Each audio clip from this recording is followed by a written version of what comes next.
Pourquoi continues-tu à tomber dans le même péché alors que tu pries avec ferveur? Pourquoi ces promesses faites à Dieu de ne plus céder semblent-elles se briser à chaque nouvelle tentation? Ce combat intérieur, tu le connais. Et tu n'es pas le seul. L'apôtre Paul lui-même a crié « Je ne fais pas le bien que je veux, et je fais le mal que je hais ». Romains chapitre 7, verset 19. Si tu te reconnais dans ces paroles, sache que Dieu n'est pas surpris par tes luttes, et qu'il veut te révéler une vérité qui peut te rendre véritablement libre. Mais avant d'aller plus loin, je t'invite à liker cette vidéo et à t'abonner à la chaîne Lumière en Christ. C'est ainsi que tu participes à toucher des vies qui en ont besoin. Et pour poser un acte de foi, écris cette phrase en commentaire. Je refuse de rester esclave du péché. Dans les prochaines minutes, nous allons plonger dans les Écritures pour comprendre ce que Paul a découvert sur ce combat invisible et pourquoi, malgré tes prières, tu as l'impression de tourner en rond. Reste bien jusqu'à la fin. Tu recevras des clés spirituelles puissantes et nous ferons une prière prophétique pour briser ces chaînes une bonne fois pour toutes.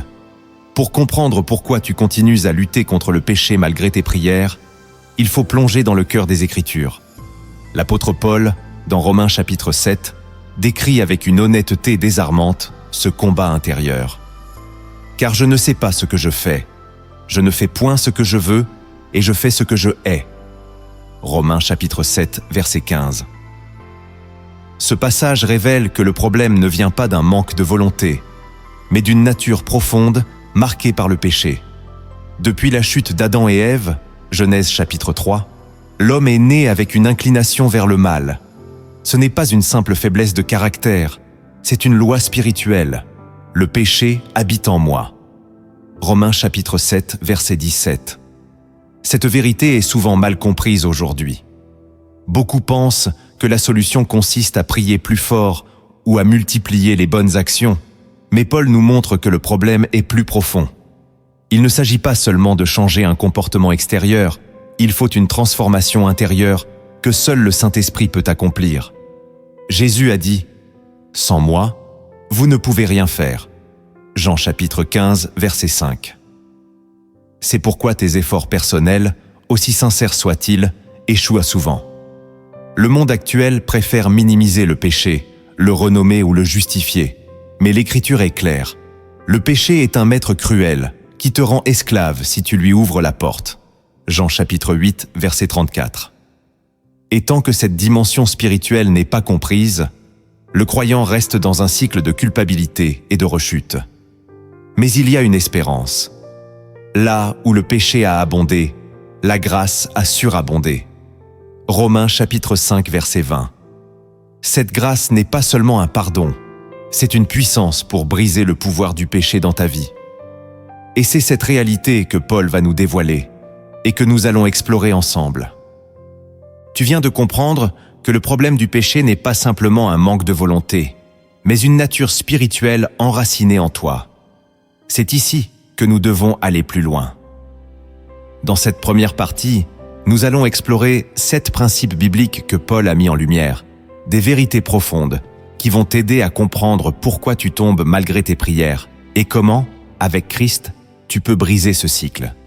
Chacun de ces principes doit être gravé dans ton cœur, car il révèle le chemin de la liberté spirituelle que Dieu veut pour toi. Le premier principe que tu dois comprendre, c'est que le péché n'est pas simplement une action que tu commets, c'est une puissance spirituelle qui cherche à régner sur toi. Paul le dit clairement. Ne livrez pas vos membres au péché comme des instruments d'iniquité, mais donnez-vous vous-mêmes à Dieu, comme étant vivants de mort que vous étiez. Romains chapitre 6, verset 13. Trop souvent, nous pensons que nos échecs sont seulement des erreurs de jugement, alors qu'en réalité, le péché est un maître qui veut t'asservir. Il n'a pas seulement pour but de te faire tomber, il veut gouverner ta vie, influencer tes décisions et t'empêcher de marcher dans la lumière de Christ. C'est pour cela que, malgré tes prières, tu te sens parfois comme enchaîné, car tu combats non pas un acte isolé, mais une autorité spirituelle. La Bible parle du péché comme d'un roi. Que le péché ne règne donc point dans votre corps mortel. Romains chapitre 6, verset 12. Lorsque tu ignores cette réalité, tu crois qu'en t'efforçant un peu plus tu pourras t'en sortir, mais tu te heurtes toujours à la même force invisible. Alors, la première étape de ta délivrance, c'est de reconnaître que le péché est un ennemi spirituel qu'on ne peut pas vaincre par ses propres forces. Il ne s'agit pas de volonté, mais de dépendance. Dépendre du Saint-Esprit chaque jour, car lui seul peut te donner la puissance de dire non. Si tu t'appuies uniquement sur tes efforts personnels, tu seras condamné à l'épuisement et à la culpabilité. Mais lorsque tu te rends compte que tu as besoin de Christ à chaque instant, ta perspective change. Tu commences à livrer tes membres, tes pensées, ton cœur et tes désirs à celui qui t'a déjà racheté par son sang. C'est le point de départ. Accepter que tu n'es pas capable par toi-même et que c'est Jésus qui doit régner là où le péché veut régner. Le deuxième principe que tu dois comprendre, c'est que la véritable liberté ne vient pas de tes résolutions personnelles, mais de ton identité en Christ. Beaucoup de croyants se battent contre le péché en pensant qu'ils doivent devenir meilleurs pour mériter l'approbation de Dieu. Mais c'est exactement l'inverse. C'est parce que tu es déjà déclaré juste par le sacrifice de Jésus que tu peux vivre dans la victoire. Paul écrit « Si quelqu'un est en Christ, il est une nouvelle créature. Les choses anciennes sont passées. Voici, toutes choses sont devenues nouvelles. » 2 Corinthiens chapitre 5 verset 17. Pourtant, combien d'entre nous continuent de se définir par leurs erreurs passées? Quand tu tombes, l'ennemi s'empresse de te rappeler ce que tu étais. Un pécheur, un esclave, un indigne. Mais la vérité biblique est que, par la foi, tu es déjà mort au péché et ressuscité avec Christ. Paul le confirme. Nous savons que notre vieil homme a été crucifié avec lui, afin que le corps du péché fût détruit. Romains chapitre 6 verset 6. Cela signifie que le péché n'a plus le droit légal de te dominer, même s'il essaie encore de t'intimider. Si tu ne comprends pas ton identité, tu vivras toujours comme un esclave, alors que tu es un fils ou une fille du roi. Le diable veut que tu oublies cette vérité, car il sait que la condamnation t'affaiblit et te maintient dans la défaite. Mais lorsque tu commences à marcher dans la révélation que tu es couvert par la justice de Christ, que tu es aimé et accepté par le Père, ta manière de combattre change. Tu ne luttes plus pour obtenir la victoire. Tu luttes à partir de la victoire déjà acquise à la croix. Et chaque fois que le péché se présente, tu peux lui rappeler que tu n'es plus à vendre. Ton prix a déjà été payé. Cette compréhension est cruciale. Tant que tu te vois comme un pécheur qui essaie de devenir saint, tu resteras vulnérable. Mais quand tu te reconnais comme un saint que le péché tente d'égarer, tu commences à marcher dans l'autorité que Christ t'a donnée. Le troisième principe que tu dois comprendre, c'est que le renouvellement de ton esprit par la parole de Dieu est indispensable pour briser le cycle du péché. Beaucoup de croyants pensent qu'éviter le mal suffit. Mais tant que tes pensées ne sont pas transformées, le péché trouvera toujours un accès dans ta vie. Paul nous exhorte. Ne vous conformez pas au siècle présent, mais soyez transformés par le renouvellement de l'intelligence, afin que vous discerniez quelle est la volonté de Dieu, ce qui est bon, agréable et parfait. Romains chapitre 12 verset 2. Chaque péché commence dans le domaine invisible de la pensée. Une idée tolérée, un désir non soumis, une émotion incontrôlée. Et si tu ne remplaces pas ces pensées par la vérité biblique, elles te conduiront à des choix destructeurs. C'est pourquoi il ne suffit pas de prier pour être libéré. Tu dois nourrir ton esprit chaque jour avec la parole. Lorsque Jésus a été tenté dans le désert, il a répondu 3 fois par « Il est écrit » Matthieu chapitre 4. Il nous a montré que la victoire vient de l'épée de l'esprit, c'est-à-dire la parole de Dieu. Éphésiens chapitre 6 verset 17. Mais trop souvent, les croyants sont spirituellement désarmés parce qu'ils se contentent d'écouter un message le dimanche sans développer une intimité personnelle avec les Écritures. Le renouvellement de ton esprit, c'est comme laver ton cœur chaque jour pour qu'il ne s'encrasse pas des mensonges du diable et des influences du monde. Et plus tu remplis tes pensées de la vérité divine, moins le péché a d'espace pour te séduire. Alors, prends l'engagement d'ouvrir ta Bible chaque jour, même quand tu n'en as pas envie. Médite les promesses de Dieu jusqu'à ce qu'elles deviennent plus réelles pour toi que tes tentations. Car le Saint-Esprit se sert de la parole pour t'enseigner, te fortifier et te rappeler qui tu es en Christ. Et plus ton esprit est renouvelé, plus tu es capable de discerner les pièges de l'ennemi avant qu'il ne soit trop tard. C'est un principe incontournable pour marcher dans une liberté durable. Le quatrième principe que tu dois comprendre, c'est que tu ne peux pas vaincre le péché seul. Tu as besoin de la puissance du Saint-Esprit. Jésus a dit « Vous recevrez une puissance, le Saint-Esprit survenant sur vous, et vous serez mes témoins. » Actes chapitre 1, verset 8. Cette puissance n'est pas simplement pour accomplir des miracles. Elle est aussi pour te donner la force intérieure de résister au péché. Beaucoup essaient de lutter avec leur propre énergie et finissent par se décourager, car ils ignorent que la sanctification est l'œuvre de l'Esprit en toi. Paul nous rappelle « Marchez selon l'Esprit, et vous n'accomplirez pas les désirs de la chair. » Galates chapitre 5, verset 16. Ce n'est pas une option. Si tu n'es pas rempli du Saint-Esprit, tu seras toujours vulnérable aux attaques du péché. Être rempli du Saint-Esprit ne signifie pas seulement vivre des expériences spirituelles. Cela veut dire lui céder chaque domaine de ta vie, lui demander de te diriger, de te corriger, de te fortifier dans tes moments de faiblesse.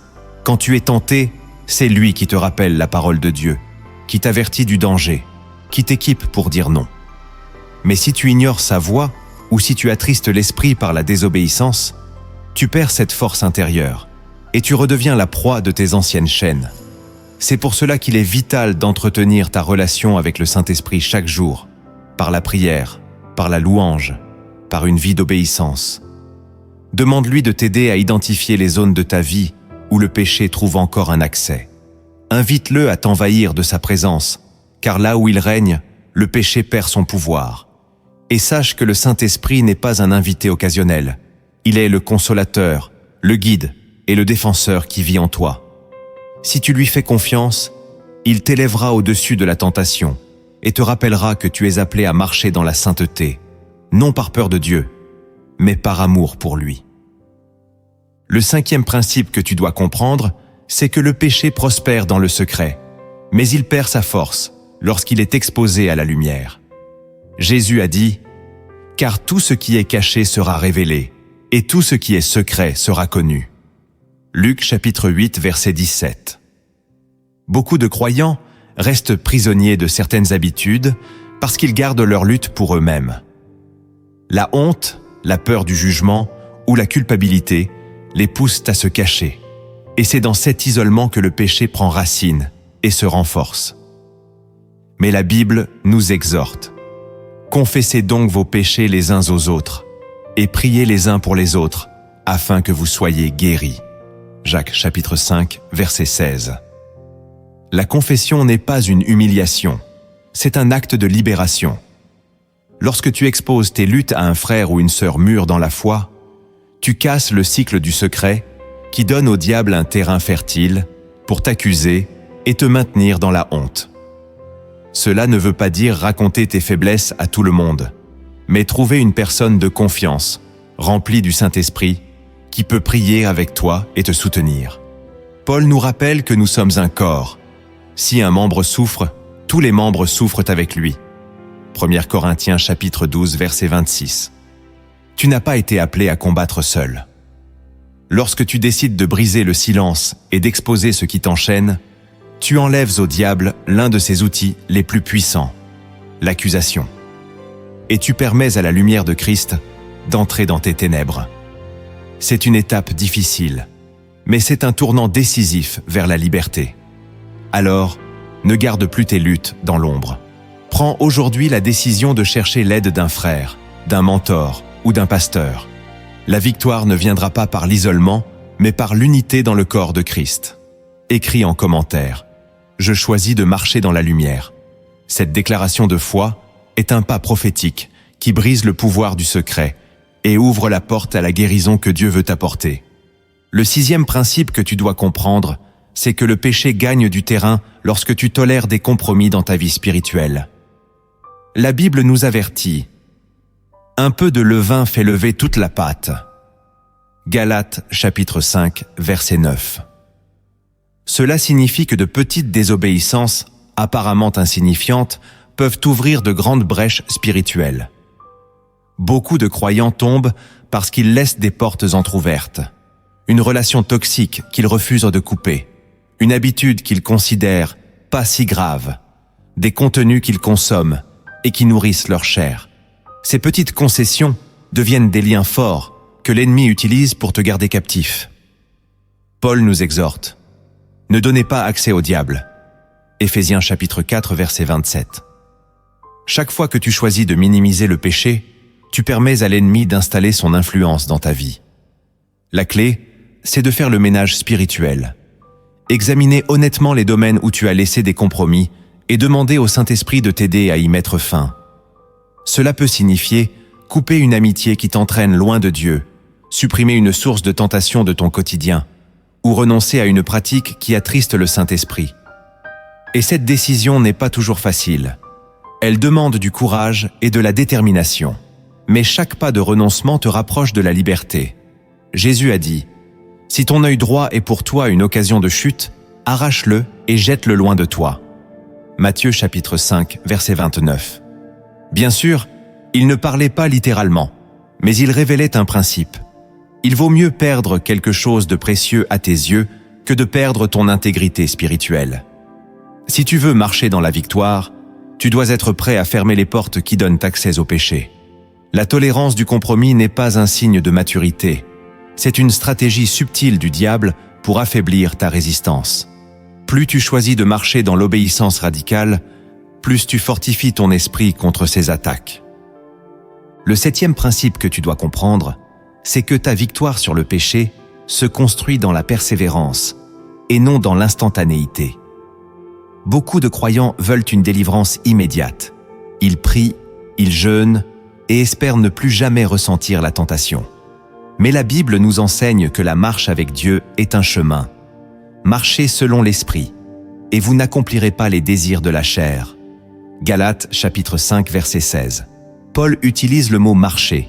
Cela implique un processus, des pas réguliers, parfois des chutes et des relèvements. Le diable profite de nos impatiences. Si tu tombes après avoir prié, il te murmure que Dieu t'a abandonné et que tu n'y arriveras jamais. Mais la vérité, c'est que Dieu bâtit en toi une force durable à travers chaque victoire et même à travers chaque échec surmonté par la grâce. Proverbe chapitre 24 verset 16 déclare « Car 7 fois le juste tombe et il se relève ».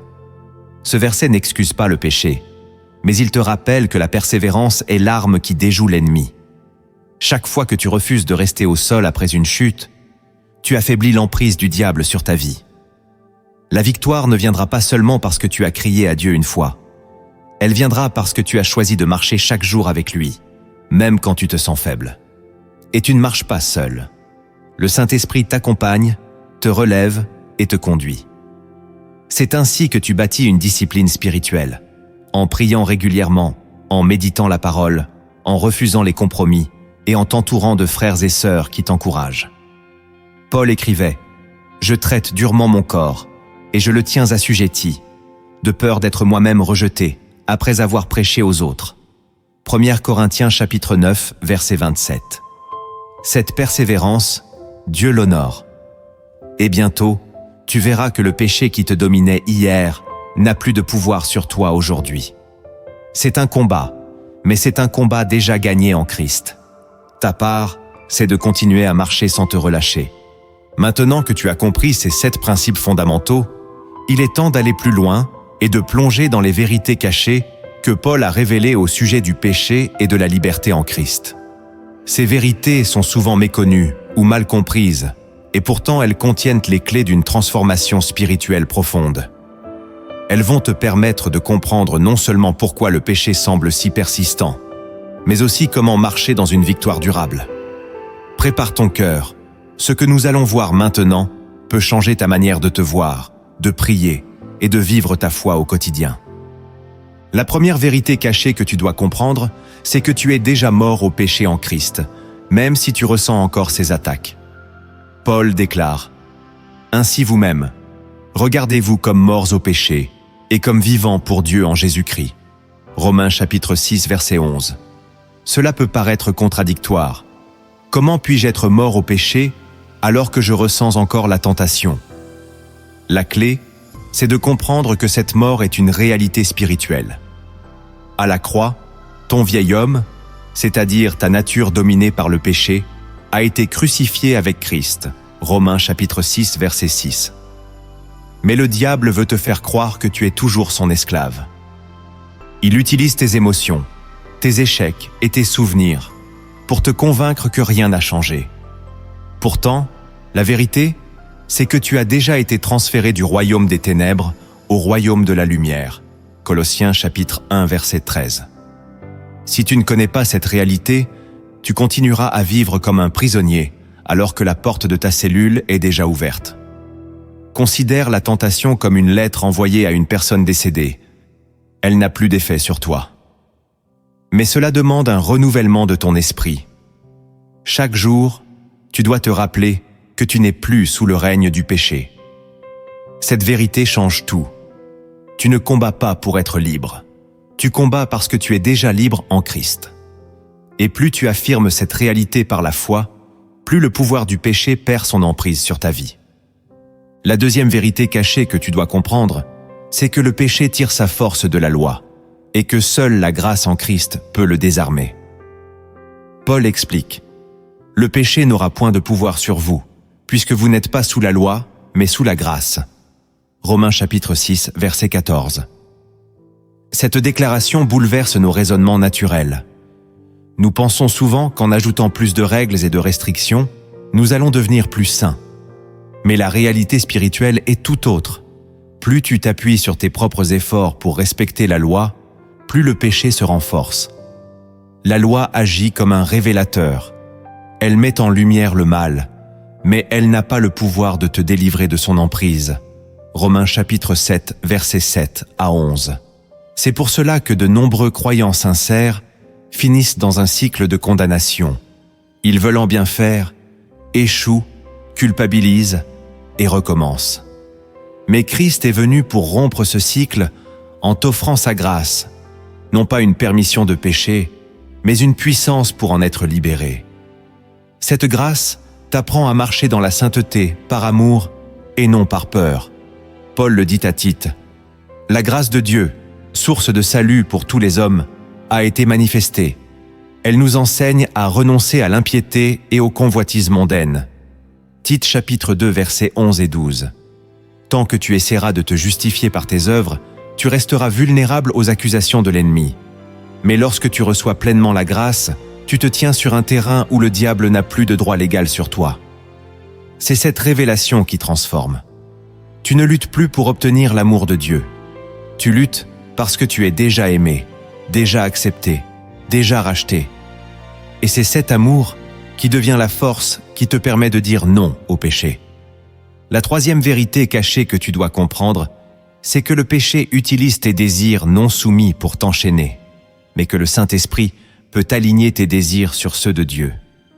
Paul explique: « Car la chair a des désirs contraires à ceux de l'esprit, et l'esprit en a de contraires à ceux de la chair. Ils sont opposés entre eux, afin que vous ne fassiez point ce que vous voudriez. » Galates chapitre 5 verset 17. Trop souvent, les croyants se contentent d'essayer de réprimer leurs désirs, mais cela ne fait que renforcer la frustration. La clé, ce n'est pas de tuer ton désir, c'est de le transformer en le soumettant au Saint-Esprit. Tes désirs ne sont pas mauvais en eux-mêmes, c'est l'ennemi qui les dévie vers le péché. Le désir d'être aimé peut te pousser vers des relations toxiques. Le désir de sécurité peut t'amener à mentir ou manipuler. Le désir de reconnaissance peut t'enfermer dans l'orgueil. Mais lorsque tu invites le Saint-Esprit dans ces domaines, il change ton appétit spirituel. Tu commences à aimer ce que Dieu aime et à haïr ce qu'il est. C'est un processus, mais c'est une vérité puissante. Plus tu te nourris de la présence de Dieu, moins le péché t'attire. David l'a exprimé ainsi: « Fais de l'Éternel tes délices, et il te donnera ce que ton cœur désire. » Psaume 37, verset 4. Si tu veux marcher dans la victoire, tu dois apprendre à combler tes désirs à la source, dans l'intimité avec ton Créateur. Le péché perd sa séduction quand tu es satisfait en Dieu. Le problème, c'est que beaucoup s'arrêtent à des disciplines externes sans jamais laisser le Saint-Esprit toucher leurs désirs profonds. Mais lorsqu'il le fait, quelque chose change. Ce qui t'attirait hier te dégoûte aujourd'hui, et ce qui te semblait lourd hier devient une joie. Cette transformation intérieure est l'une des plus grandes armes contre le péché. Un cœur passionné pour Dieu. La quatrième vérité cachée que tu dois comprendre, c'est que le péché se renforce lorsqu'il n'y a pas de véritable repentance. Beaucoup confondent la culpabilité et la repentance. Ils se sentent mal après avoir péché. Ils demandent pardon, mais leur cœur n'est pas vraiment tourné vers Dieu. La culpabilité te pousse à t'éloigner de lui par honte, alors que la repentance t'attire à lui pour être transformé. Paul fait cette distinction dans 2 Corinthiens chapitre 7 verset 10.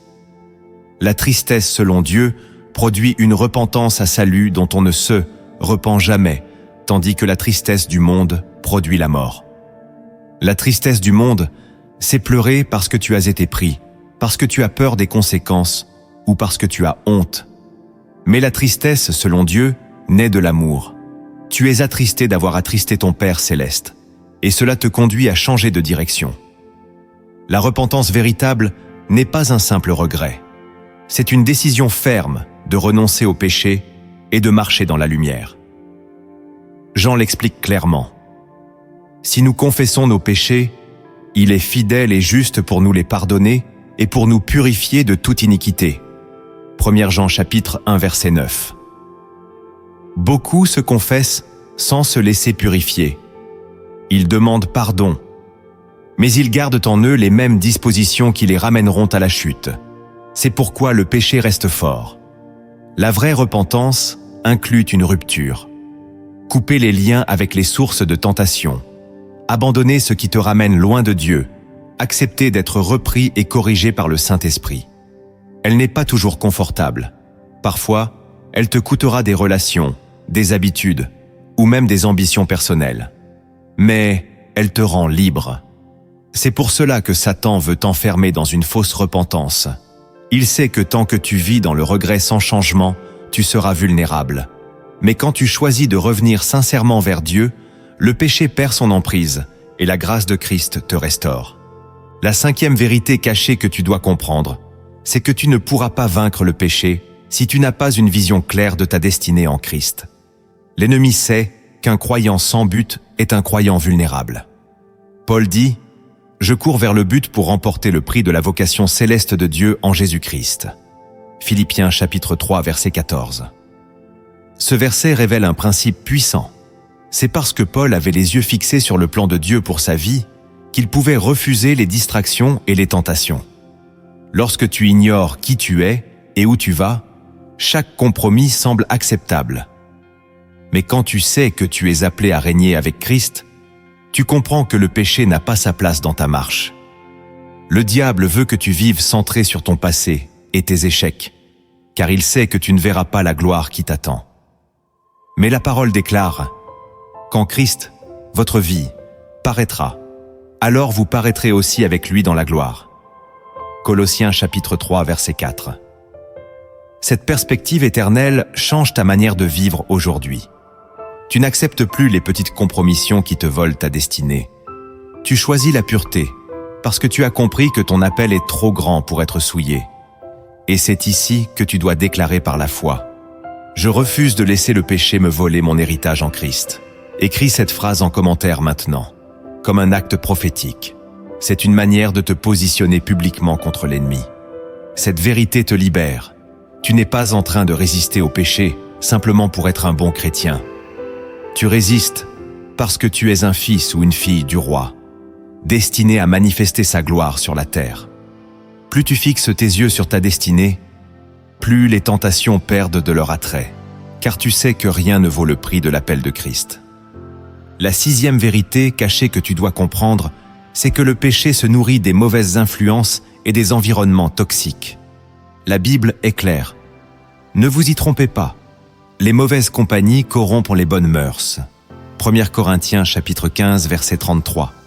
Tu ne peux pas marcher dans la victoire si tu continues à t'entourer de personnes ou de situations qui affaiblissent ta foi.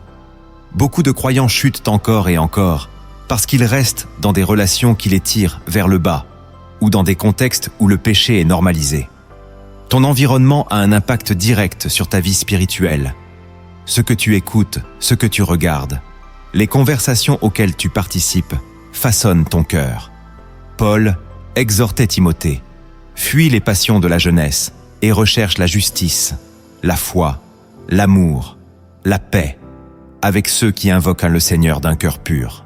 2 Timothée chapitre 2 verset 22. La victoire sur le péché ne dépend pas seulement de ce que tu fuis, mais aussi de ce vers quoi tu te diriges. Tu dois rechercher activement la communion avec des frères et sœurs qui t'édifient et t'encouragent.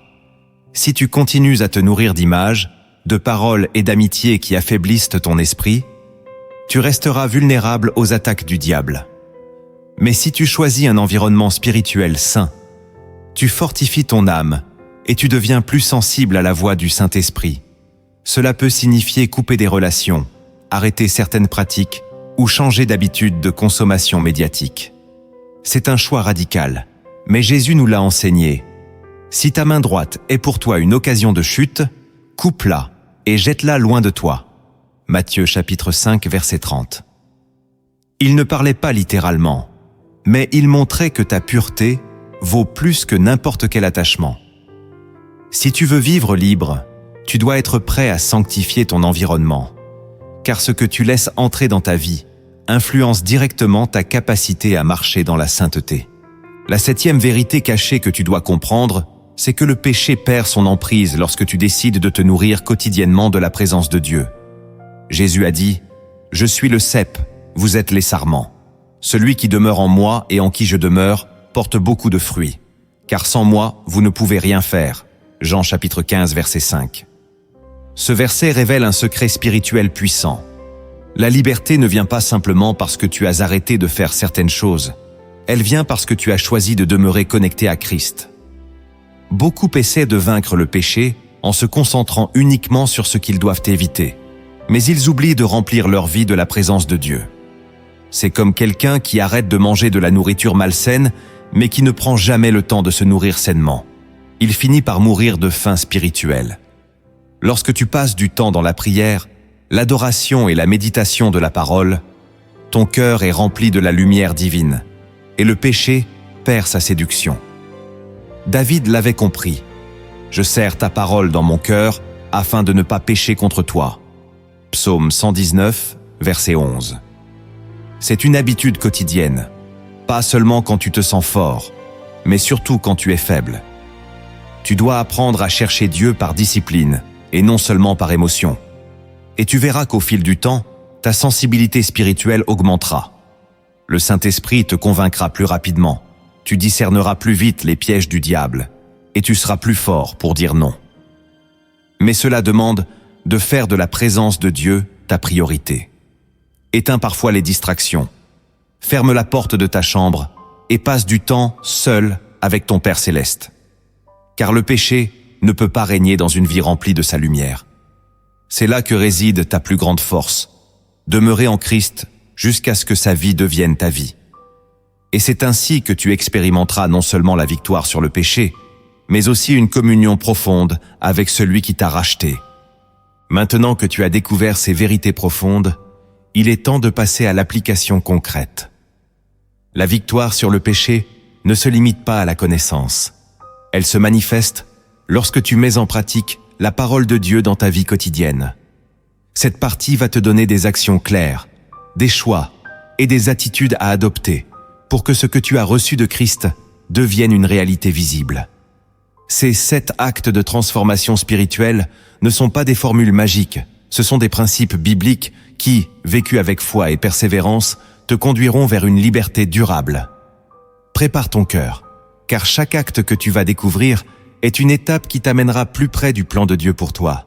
Le premier acte que tu dois poser pour marcher dans une véritable liberté, c'est de t'engager dans une vie de prière constante et sincère.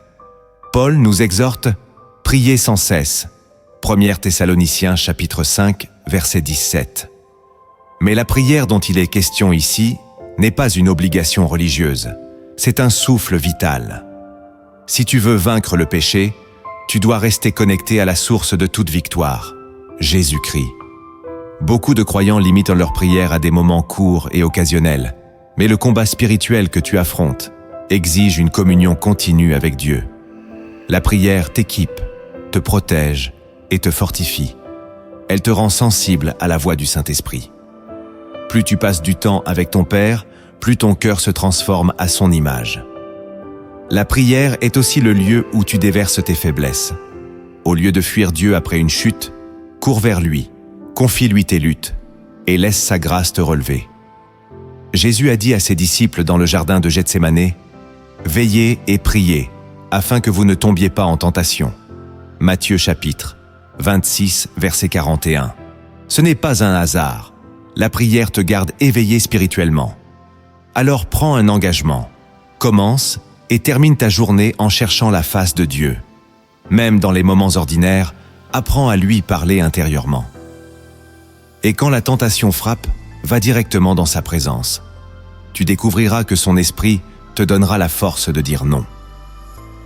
Ce n'est pas la quantité de mots qui compte, c'est la sincérité de ton cœur. Fais de la prière un style de vie, et tu verras que les chaînes du péché commencent à se briser une à une. Le deuxième acte que tu dois poser pour marcher dans une véritable liberté, c'est de bâtir une discipline de méditation quotidienne de la parole de Dieu. Jésus a dit « L'homme ne vivra pas de pain seulement, mais de toute parole qui sort de la bouche de Dieu. » Matthieu chapitre 4, verset 4. Si tu veux résister au péché, tu dois nourrir ton esprit plus que ta chair. Trop de croyants se contentent de versets occasionnels et se demandent pourquoi ils sont faibles face aux tentations. La parole de Dieu est une épée spirituelle. Elle te permet de discerner les pièges de l'ennemi et de te tenir ferme. David déclarait « Je serre ta parole dans mon cœur, afin de ne pas pécher contre toi. » Psaume 119, verset 11. Médite la Bible chaque jour, pas seulement pour acquérir des connaissances, mais pour que chaque vérité devienne vivante en toi. Commence par des passages sur l'identité en Christ, sur la sainteté et sur la puissance de la grâce. Lis-les à voix haute, répète-les, écris-les si nécessaire, car chaque promesse gravée dans ton cœur devient une arme contre le diable. Et quand la tentation vient, tu auras des réponses spirituelles prêtes à jaillir, comme Jésus l'a fait dans le désert en disant « Il est écrit ». Matthieu chapitre 4, verset 10. La méditation de la parole te permettra aussi de remplacer les pensées mensongères qui te condamnent par la vérité qui te libère. C'est un acte quotidien qui demande de la constance, mais plus tu le feras, plus ton esprit sera fortifié. Mets-toi au défi de consacrer chaque jour un moment fixe à la lecture et à la méditation de la Bible. Cela deviendra ta nourriture spirituelle. Et sache-le, un croyant rempli de la parole est un croyant difficile à piéger, car il sait qui il est, ce qu'il a en Christ, et comment repousser le péché par la vérité. Le troisième acte que tu dois poser pour marcher dans une véritable liberté, c'est de sanctifier ton environnement et couper toute source qui nourrit le péché. La Bible nous avertit. Ne vous y trompez pas. Les mauvaises compagnies corrompent les bonnes mœurs. 1 Corinthiens chapitre 15, verset 33. Il ne s'agit pas seulement des personnes. Cela inclut aussi les contenus que tu consommes, les lieux que tu fréquentes et les habitudes qui affaiblissent ton esprit. Tant que tu gardes des portes ouvertes, l'ennemi trouvera un accès dans ta vie. Tu ne peux pas espérer vivre dans la sainteté tout en laissant ton cœur s'imprégner d'images, de musique ou de conversations qui normalisent le péché. Paul exhorte, fuyez les passions de la jeunesse et recherchez la justice, la foi, l'amour, la paix, avec ceux qui invoquent le Seigneur d'un cœur pur. 2 Timothée chapitre 2 verset 22. Sanctifier ton environnement signifie faire des choix radicaux, supprimer des applications, couper des relations toxiques, arrêter de fréquenter des endroits où tu sais que tu es vulnérable. Oui, cela peut être coûteux, mais Jésus a dit « Si ton œil droit est pour toi une occasion de chute, arrache-le et jette-le loin de toi. » Matthieu, chapitre 5, verset 29. Il ne parlait pas littéralement, mais il révélait que la pureté exige parfois des renoncements douloureux. Plus ton environnement sera purifié, plus ton esprit sera sensible à la voix du Saint-Esprit.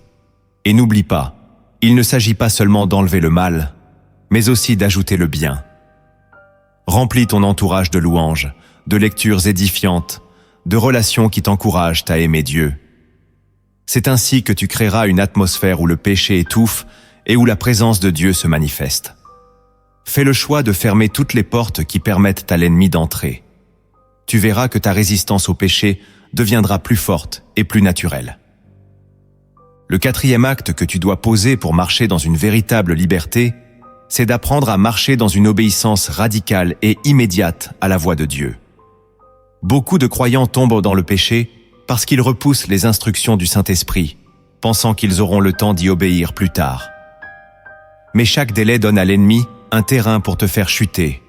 Jésus a dit « Mes brebis entendent ma voix, je les connais et elles me suivent. » Jean chapitre 10 verset 27. La clé ici, c'est de suivre sans discuter ni négocier.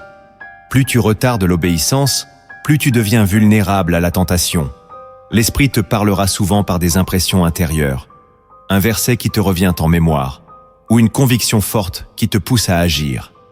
Si tu ignores ces avertissements, tu finis par attrister le Saint-Esprit et perdre ta sensibilité spirituelle. Paul nous exhorte, « N'attristez pas le Saint-Esprit de Dieu, par lequel vous avez été scellés pour le jour de la rédemption. » Éphésiens chapitre 4 verset 30. L'obéissance radicale, c'est aussi accepter de poser des choix qui ne font pas toujours sens humainement, mais qui protègent ton cœur. Cela peut signifier couper une relation, refuser une opportunité douteuse, ou dire non à une pratique qui attriste Dieu. Et tu dois le faire sans attendre d'en comprendre toutes les raisons. Cette obéissance n'est pas un fardeau, c'est une protection. Elle ferme les portes à l'ennemi avant qu'il ne les franchisse. Souviens-toi de la chute d'Adam et Ève. Tout a commencé par une désobéissance. Mais souviens-toi aussi de Jésus. C'est par son obéissance parfaite, jusqu'à la croix, que le pouvoir du péché a été brisé. Plus tu choisis de répondre rapidement aux directives divines, plus tu fortifies ta marche, et plus tu deviens inébranlable face aux attaques du diable. Le cinquième acte que tu dois poser pour marcher dans une véritable liberté, c'est de t'engager à vivre dans la transparence et la redevabilité spirituelle. La Bible déclare « Confessez donc vos péchés les uns aux autres, et priez les uns pour les autres, afin que vous soyez guéris. » Jacques chapitre 5 verset 16. Le péché prospère dans l'ombre, et tant que tu gardes certaines luttes cachées, elles continueront de t'affaiblir. Mais quand tu exposes tes faiblesses à un frère ou une sœur mûre dans la foi, tu brises le cycle du secret qui donne un terrain à l'ennemi. Ce n'est pas une humiliation, c'est une stratégie spirituelle.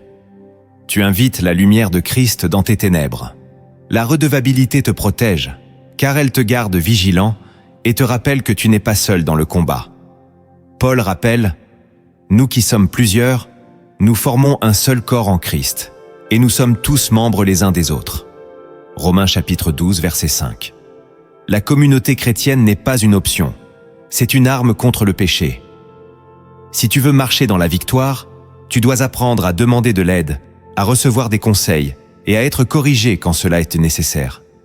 Cela signifie choisir une personne de confiance qui pourra t'encourager, prier pour toi et t'aider à rester sur le chemin de la sainteté. Écris cette phrase en commentaire maintenant.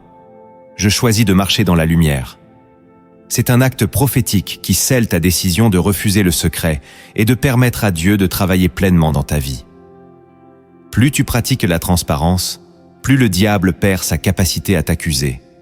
Et tu découvriras que, là où tu étais seul et vulnérable, tu deviens entouré, soutenu et fortifié par le corps de Christ.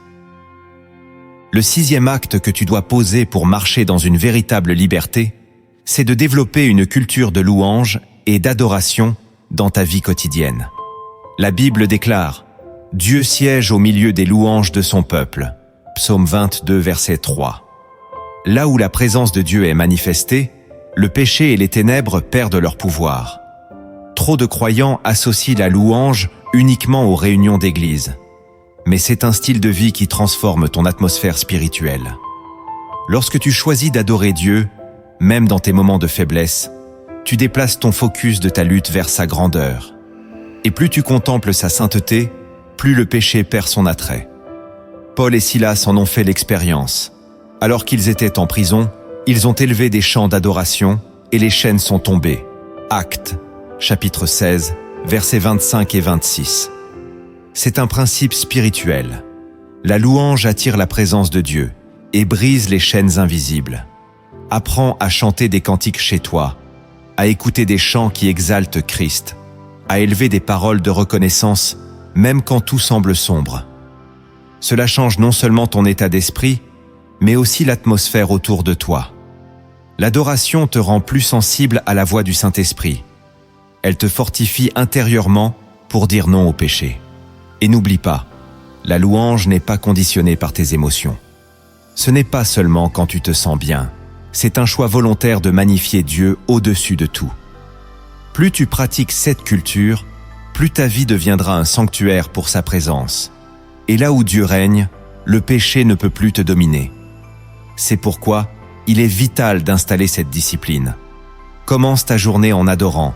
Remplis ton environnement de musique qui glorifie Dieu et fais de ton cœur un autel de louange. Tu découvriras que les tentations perdent de leur force lorsque tu es saturé de sa présence. Le 7e acte que tu dois poser pour marcher dans une véritable liberté, c'est de cultiver une persévérance inébranlable et de ne jamais abandonner, même après une chute. Paul nous exhorte « Ne nous lassons pas de faire le bien, car nous moissonnerons au temps convenable si nous ne nous relâchons pas. » Galates chapitre 6, verset 9. La victoire sur le péché n'est pas toujours immédiate. Elle se construit pas à pas, au fil des choix que tu poses chaque jour pour rester attaché à Christ. Beaucoup abandonnent parce qu'ils tombent à nouveau et se sentent indignes. Mais le juste tombe 7 fois et se relève. Proverbe chapitre 24, verset 16. Ce qui fait ta force, ce n'est pas de ne jamais faillir, c'est de refuser de rester au sol. Chaque fois que tu te relèves par la grâce de Dieu, tu affaiblis l'ennemi. La persévérance te permet de développer une foi mature et d'expérimenter la fidélité de Dieu. Et pour t'aider à comprendre la puissance de cette persévérance, laisse-moi te raconter une parabole inspirée des cieux. Il était une fois un jeune homme appelé Élior. Il vivait dans un petit village entouré de montagnes, un lieu magnifique, mais rempli de chemins escarpés où beaucoup s'étaient déjà blessés. Élior avait un rêve, atteindre la montagne la plus haute pour y contempler le lever du soleil. Mais il savait que le chemin était parsemé de pièges, de ravins et de bêtes sauvages. Un ancien du village lui dit « Si tu veux réussir, tu devras marcher chaque jour, quoi qu'il arrive, et ne jamais abandonner. » Les premiers jours furent nac faciles. Élior avançait avec enthousiasme, mais bientôt il rencontra des obstacles. Un vent violent, des pierres glissantes, des blessures aux pieds. Plusieurs fois, il tomba et voulut renoncer. À chaque chute, une voix sombre lui murmurait « Reste là, c'est fini, tu n'y arriveras jamais. » Mais il se souvenait des paroles de l'Ancien, ne jamais abandonner. Alors il se relevait, même en boitant, et reprenait le chemin. Une nuit, alors qu'il campait au bord d'un précipice, Élior fit un rêve. Dans ce rêve, il vit un berger vêtu de blanc qui marchait devant lui. Ce berger tenait un bâton lumineux et lui dit « Suis-moi, et je te conduirai au sommet. Mais sache que tu tomberas peut-être encore. Ne te décourage pas, car chaque chute t'apprend à mieux te relever. » Le lendemain, il continue sa marche. Et comme annoncé, il tomba encore. Une pierre roula sous son pied et il s'écrasa au sol. Mais cette fois, il se souvint du berger et se releva plus vite. Peu à peu, il apprit à anticiper les pièges du chemin. Ses jambes devinrent plus fortes, sa vision plus claire. Il savait où poser ses pieds et comment éviter les précipices. Enfin, après de longs jours de marche, il atteignit le sommet. Le soleil se leva et les nuages se dissipèrent, révélant un paysage d'une beauté indescriptible. Élior pleura de joie, non seulement pour la vue splendide, mais parce qu'il comprenait enfin. Chaque chute avait forgé sa persévérance et l'avait rapproché du but. S'il avait abandonné, il n'aurait jamais connu cette gloire. Cette parabole reflète ta marche avec Dieu. Chaque fois que tu tombes, l'ennemi te dira que tu es fini, mais le Seigneur te dit « Relève-toi et continue ». Chaque échec devient une leçon. Chaque pas te rapproche du sommet. La clé, c'est de ne pas te relâcher. Plus tu persévères, plus tu deviens fort. Plus tu continues à marcher, plus tu expérimentes la grâce de Dieu qui te soutient. Et un jour, tu verras sa gloire se lever sur ta vie comme le soleil sur la montagne d'Élior. Tu as maintenant reçu des clés puissantes pour comprendre pourquoi le péché semblait régner sur ta vie et comment, en Christ, tu peux marcher dans une véritable liberté. Rappelle-toi que la victoire ne dépend pas de ta force, mais de celle du Seigneur. Ce n'est ni par la puissance ni par la force, mais par mon esprit, dit l'Éternel des armées. Zacharie chapitre 4 verset 6. Ce que Paul avait découvert, c'est que le croyant n'est plus esclave du péché. Il est mort avec Christ et ressuscité pour une vie nouvelle. Romains chapitre 6 verset 4. Cette vérité n'est pas symbolique, elle est spirituelle. Elle transforme ton identité et ton quotidien. Ne laisse pas l'ennemi te maintenir dans la culpabilité. Si tu tombes, relève-toi. Si tu faiblis, reviens immédiatement vers Dieu. Souviens-toi des 7 principes et des 7 vérités que nous avons partagées. Le péché est une puissance, mais Christ a déjà payé le prix pour t'en libérer. Ne combats pas pour devenir libre. Combats parce que tu es déjà libre en lui. Demeure en sa présence. Sanctifie ton environnement. Développe une vie de prière et de parole. Sois transparent. Persévère. Et tu verras le Saint-Esprit te fortifier jour après jour. Maintenant, j'aimerais prier pour toi. Père Céleste, je viens devant toi avec un cœur ouvert et humble. Je t'élève chaque personne qui écoute ce message en ce moment. Tu connais leur lutte, leur chute, leur tentation. Tu connais les chaînes invisibles qui les ont maintenus prisonniers pendant si longtemps. Seigneur, je proclame que ces chaînes tombent maintenant au nom de Jésus-Christ. Je déclare que là où le péché a abondé, ta grâce surabonde. Romains chapitre 5 verset 20. Ta parole dit que le Fils nous a franchis et que nous serons réellement libres. Jean chapitre 8 verset 36. Je parle de cette liberté sur chaque cœur. Saint-Esprit, je t'invite à pénétrer profondément dans les vies. Viens guérir les blessures cachées qui alimentent le péché. Viens briser les mensonges de l'ennemi qui leur disent qu'ils ne changeront jamais. Remplis-les de ton amour et de ta présence au point que le péché perde toute attraction. Seigneur, donne-leur une révélation de leur identité en Christ. Rappelle-leur qu'ils sont des fils et des filles du roi, rachetés par ton sang précieux. Je prie pour ceux qui se sentent écrasés par la culpabilité. Père, montre-leur que tu n'es pas venu pour les condamner, mais pour les sauver. Jean chapitre 3, verset 17. Remplace la honte par ton pardon et par une paix surnaturelle. Pour ceux qui luttent avec des habitudes persistantes, je t'élève leur vie. Brise la puissance de l'addiction, déracine les désirs impurs et insuffle un feu de sainteté dans leur cœur. Seigneur, je t'élève aussi leurs environnements.